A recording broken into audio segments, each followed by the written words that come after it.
Welcome to the Theology Made podcast. I'm Jordan, and in today's episode, we're going to look at why medieval pilgrimages were the original social network. Chapter 1. Before TikTok, there was Canterbury.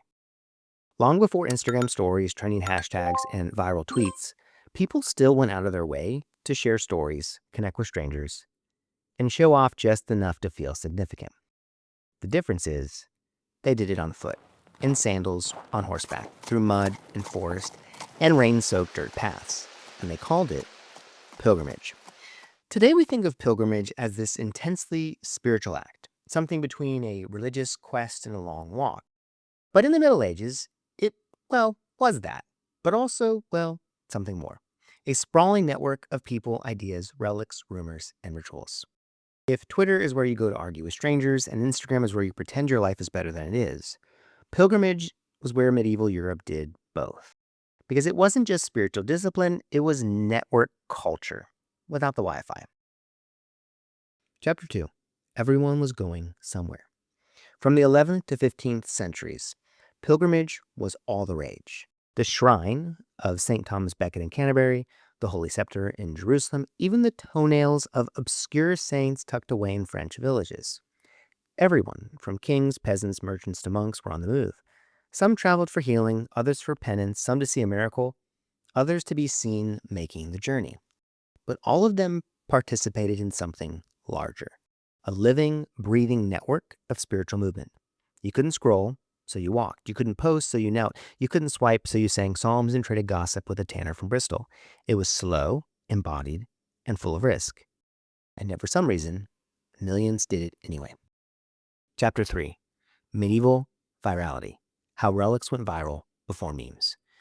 Let's take the idea of a relic. It could be a saint's tooth, a fragment of a cross, or even a piece of cloth that allegedly touched a holy object or was owned by a holy person. In our world, memes go viral through screens. In the medieval world, relics went viral through feet. Because the more pilgrims visited a site, the more sacred it became. And the more sacred it became, the more people wanted to go. It was a feedback loop. Canterbury became famous, not just because Thomas Becket was martyred there, but because people kept showing up. His shrine, in many ways, was the original trending location. And this is how spiritual influence scaled before modern media. Proximity, not pixels. Chapter 4. The Road as Marketplace. But here's the thing a lot of people miss. Pilgrimage wasn't just about relics or repentance. It was also about commerce. You could buy everything along the road. Food, clothing, candles, wine, prayers. Some towns, they survived on pilgrimage traffic alone. Pilgrimage sites were the medieval equivalent of an influencer collab. The churches got attention, towns got money, and pilgrims, they got stories. But everyone benefited from the traffic. So merchants sold holy souvenirs, bakers would charge double for the blessed bread. Entire economies grew around spiritual movement. And the line between sacred and secular wasn't so much blurred, it was braided. Now today we scroll through Amazon and Instagram. In the Middle Ages, you walk through markets and miracle shrines. It's a different medium, but it's the same dynamic. Chapter 5. Cross-class collisions. One of the most striking effects of pilgrimage is the way it collapsed social boundaries. In most of medieval life, people would rarely leave their village. They spoke in dialects, they ate from the same field, and typically they would die in the same house they were born in. But on pilgrimage roads, the rules broke down. Rich, poor, noble, peasant, scholar, illiterate, everyone walked the same road. Everyone slept in the same inns, and everyone would get the same foot sores.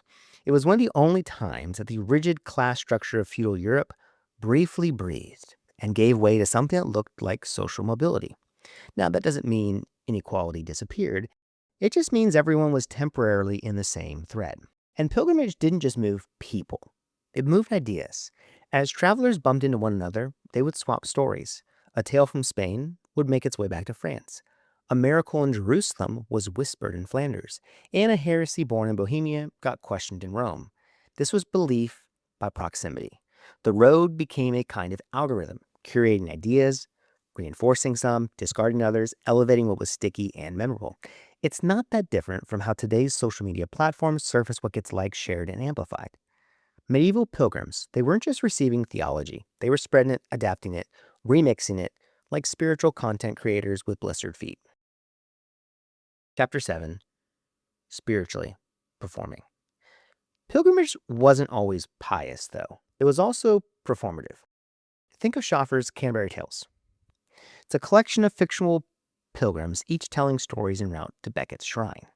Some were holy, others were scandalous, some bragged, others flirted.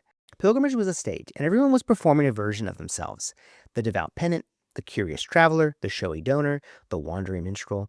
Sound familiar? We're still doing this on Instagram, TikTok, and at conferences. We curate a version of ourselves to fit the platform. The only difference is that the medieval version, well, it required a horse. Chapter 8, Pilgrimage as Repentance and Reputation Management. There was another side to this as well. Because for some, going on pilgrimage, it wasn't optional. It was a sentence. So a noble who committed a crime might be ordered to walk to Rome as penance. A knight who disobeyed orders might be sent to Santiago barefoot. These were spiritual acts, but they also served another purpose: reputation repair. Walking hundreds of miles in prayerful humility was a way to signal virtue after failure. Humility. Today, we call that a public apology tour. Chapter 9, The Long Tale of a Sacred Journey. So what happened after the pilgrimage ended? Well, people came home changed, but also more connected, because they would bring back tokens, stories, prayers, and new relationships.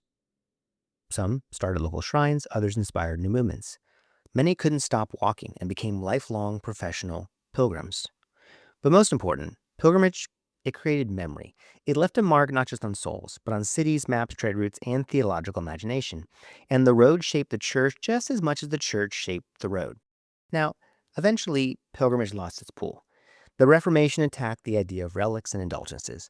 Modern travel made the experience less grueling. The printing press offered new ways to spread theology without needing to move bodies. And then the Enlightenment came, with its suspicion of miracles and sacred geography. Pilgrimage was no longer central to Christian life, but its structure, the idea of a connected, participatory spiritual network, well, that never disappeared. Today, it just moved online. What pilgrimage teaches us about today? Systems tend to whisper. They don't announce their presence, but once you know what to look for, you see the patterns. Pilgrimage was just a whisper of the social internet, a foreshadowing of networked faith, a preview of meme logic and sacred form. You could even say, in some ways, that pilgrimage was the original feed. It was a curated stream of spiritual experiences shaped by who you met, where you went, and what stories went viral on the road. Today's influencer is really just a remix of the medieval storyteller at the fire reciting tales from a shrine across the sea. There's something poetic about how slow it all was. Pilgrims walked for weeks, sometimes months, just to reach a shrine and pray for 5 minutes. Today, we're impatient if a video doesn't load in 3 seconds. Some of you are even wondering, when is this podcast going to end? And maybe the spiritual power of pilgrimage wasn't just in the destination, but in the interruption. Because here's what it did. It forced you to leave your world, walk with strangers, to learn in motion. And maybe in a world obsessed with speed, it's worth asking what a spiritual walk might look like again. Not just as a metaphor, but as movement.